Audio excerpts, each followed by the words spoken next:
first of all, congratulations on getting to the end of Dexter, and you're still here, and you're not a brutal killer. They're not doing any more episodes? Oh, you didn't know? I'm sorry to inform you that Showtime, it was Showtime, wasn't it? I had to find out somewhere. No, thank you. I appreciate that. No, that was a hell of a run. Yeah, 8 years. 8 years of killing. Yeah. Yeah. And then before that, it was the 6 Feet Under. That was... Yeah, I was getting bodies after they were already dead on that one. Yeah. That was... and also there was some... Right. Yeah. And now... Stunt work. What's the film about? Kill Your Darlings is based on a true story about a guy who was murdered in Riverside Park. I tell it that way because I'm the guy who was murdered. Oh, so you're not the murderer? No, I turned the tables on myself. But there's a homosexual element too to this. It's sort of a mashup of 6 Feet Under and Dexter. There's murder and gay themes. No, it's actually about... I'm in. I'm ready. I should stop while I'm ahead. No, the formative years of the Beat generation, Allen Ginsberg, Burroughs, I don't know much about Ginsberg. Yeah, well, he was a freshman at Columbia University in the early 40s, and that's where he met Jack Kerouac, William S. Burroughs. This is before any of them had put pen to paper. And before drugs, or were they already into drugs? I think Ginsberg around that time discovered maybe speed and pot, and Burroughs was already kind of off and running. I mean, he wasn't sort of that. Yeah, he was definitely a leader on that front. Are you a fan of that kind of poetry? I suppose beat poets, right? Yeah. I definitely went through a period of fascination with the beats, and was aware of this particular story, the story of this murder. That kind of it's like a beat big bang. I think it was a creative catalyst for all these guys when it happened. But yeah, I definitely am. Poetry is such a difficult art form. I really struggle with it. Unless it has Nantucket in it, I'm like, well, I don't know. Like the big ones, the Khalil Gibrans and the Shakespeares and the Yeats and all that, I'm all right. But when it gets a little more obscure, I'm like, oh, I don't know. I like that. I mean, you can definitely read like a Ginsberg poem and see how the way he wrote influenced someone like Bob Dylan, who in turn influenced everyone else. So I think there's Leonard Cohen, perhaps. Sure. He's Canadian. He's a little more maybe pristine or concise, whereas Ginsberg is that was good. I felt slightly shamed there when you did that. Yeah, that's okay. I thought I was trying to join in, and then I went, oh, I don't know what I'm talking about here. Right. I'm out of my depth. Well, that's blind leading the blind, really. Really? I don't know much about poetry at all.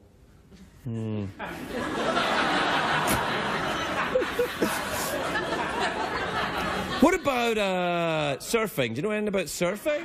I surfed once. Me too. The board was like almost as big as this stage. I think that's called being on a boat, really. Yeah, there was a motor. Yeah, it's a motor. And then sometimes we turned off the motor, and there was a sail that we used. Was it that thing in Hawaii, at the beach in Hawaii? No, it was in Malibu. I got up the first time. Right. And all the guys were like, whoa, dude, it was great. Yeah. And the rest of the day, I just... tried not to drown.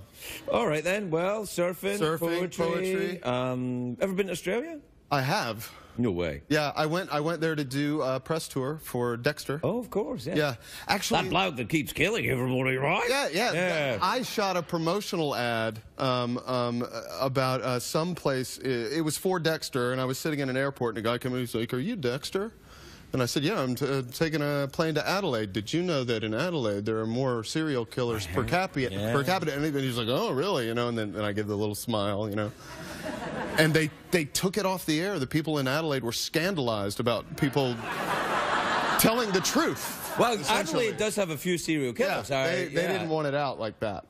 Well, people had stopped going to Adelaide, and it's the hub of Central Australian Or they'd tourism. be going there for the wrong reason. Oh, yeah. Oh, you mean serial killers would go there? Yeah. Be like, maybe there's a support group. Let's go to Adelaide. Let's go to Adelaide. Yeah. Is that the serial killer? They all do that. Yeah. Oh, right. Put the lobster in the basket. Or she in the first person. Put your passport in your pocket. Let's go to Adelaide. Yeah. Yeah, I like that idea. Lotion in the basket, passport in the... Yes, sorry. Do you know who was here last night? Was Jo Nesbo, who's a Scandinavian, Norwegian writer. He writes about serial killers. And I thought, they seem to have a lot of them in Scandinavia as well. Or maybe it's just... dark. It's very dark, isn't it? It's cold and dark. You ever been there? No. I just have heard. I like the idea of going there. I want to go there. I'm going to Canada next week. I wonder if that's anything like it. I'm sort of drawn to... I don't think it's cold there, but I don't know that they have the, like, full-on... I think parts of Canada. I think if you go to northern Canada, but I'm going to Lethbridge, the jewel of central Canada. Because... Oh, doing stand-up, you know, and also a bit of... Right. Yeah. You know the places to go. Yeah, that's right. Adelaide and Lethbridge, Alberta. Excuse me, could I... No. Excuse me, could I get in? Yeah. Let you right in. Yeah. You should have done that in Dexter. Yeah, I know. The show would have been successful if I'd known it was the last season, I would have done it. No, you can't do that. You knew it was the last season. Yeah. Wasn't it your idea? That's it. Enough of the killing. More poetry. Yeah. I'm done with Harry's Code.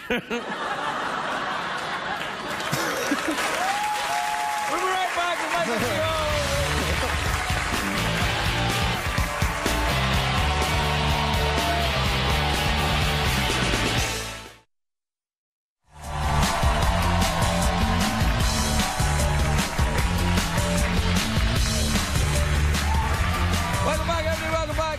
I'm here with Michael C. Hall, who was just telling me he's never been to Scandinavia. So, so we're out of time. We'll be right back. Yeah, that's it. Where have you been then? If you've been to Australia, but you've never been to Scandinavia, and you've never been to Canada, you don't like Canadians. I've been to Canada. Oh, you have? No, I've been to Canada. I do like Canadians. My girlfriend's Canadian. Is she really? Yeah. That must be nice. Well, she's bound to be. She's polite, clearly, and she's polite, yeah. Canadian women are sexy. I agree. Yeah, no, they are. I've noticed that. I went to Canada a couple of times. I was like, this is not what I expected at all. I'm delighted to say. Is that where you're headed back? That's why I'm going back. No. I'm just No. No. Where did you meet her, your girlfriend? I met her in a coffee shop here in Los Angeles. Really? Yeah. Were you pretending to write a screenplay? No. I was actually having coffee. I know. What kind of madman are you? Yeah. Was it a Starbucks? No. It was a Kings Road. Oh, I know that one. Yeah. Do you know good coffee. Yeah, it's good. And one of the waitresses there you could be on this show. Oh, really? Well, yeah, sort of. She was a waitress there, and she had a band, and she said, "Can I be in your show?" And I said, "Yeah, all right." Yeah. And she came on, and she did very well. Oh, good. Yeah. She's still work there? No, I think she's famous now. Her name was Celine Dion. I don't know why. Okay. She's Canadian. She's Canadian as well. Right. Yeah.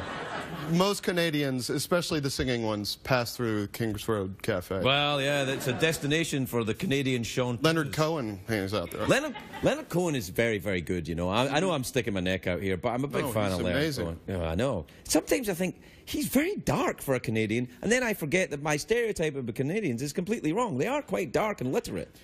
Yeah, they just don't lay it on you. Yeah, it's weird, right? Yeah. You kind of like, you buy this idea about Canadians, and then you see them, and they're like, oh no, we're actually quite twisted and strange. Yeah, we just have manners. Yeah, they've got manners. Yeah, that's true. Yeah.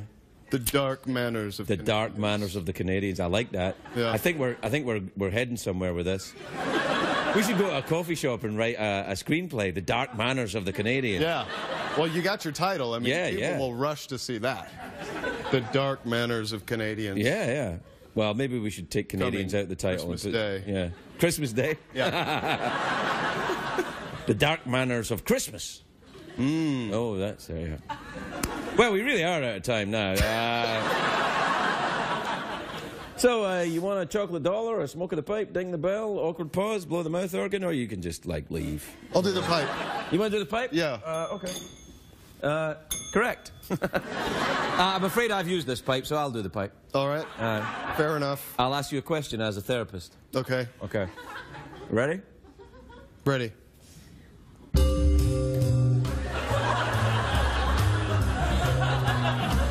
I'm going to ask you as a beat poet therapist about it. So, Michael. Yeah.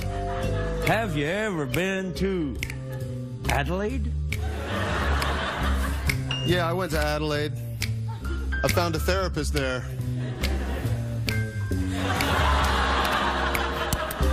I used to show up at his office wearing nothing but a pair of cellophane underwear. And every time he saw me, he looked at me, and all he'd ever say was, "I can clearly see your nuts." Michael C. Hall!